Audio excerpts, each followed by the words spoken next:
Bienvenue dans notre Flash Info. Quand on pense à la guerre, aux milliers de morts, aux juifs exterminés, se pose la question de responsabilité.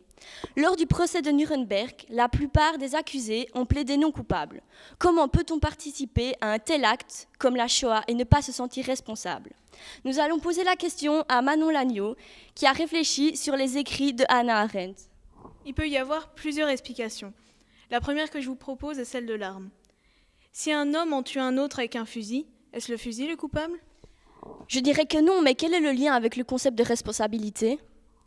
Il est possible que certains des accusés aient utilisé la même façon de penser quant à leur responsabilité face à ce crime.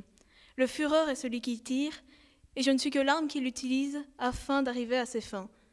Donc, je ne suis en aucun cas responsable. Donc si je résume bien, il se considère comme un simple maillon d'une grande chaîne qui revenait à un seul homme, le vrai coupable. En l'occurrence, Hitler. Mais pourquoi se considérait-il comme un simple maillon ? Une des premières conditions afin d'assumer la responsabilité morale d'un acte, c'est la liberté.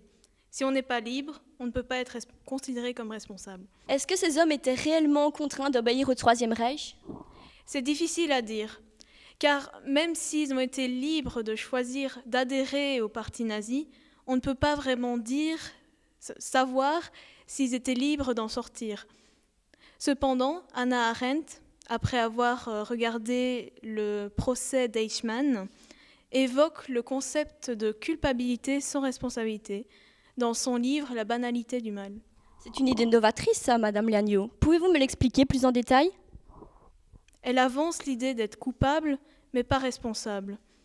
Elle évoque la normalité, la banalité des hommes qui ont commis cette déclaration de guerre contre l'humanité. Ce ne sont ni des monstres, ni des personnes inhumaines, ni des démons. Ce sont leurs actes qui le sont. Alors en nous tous dormirait la capacité de faire le mal. C'est ce qui le rend banal. Et s'il est en nous sans avoir fait quelque chose de spécial, on n'a pas été libre de choisir s'il est là ou non. La liberté étant fondamentale à la responsabilité, d'après Arendt, faire le mal ne comporte aucune responsabilité de l'individu, mais n'exclut pas leur culpabilité. Merci Madame Lagneau. C'était Clara Avlanche de l'Athénée Royal.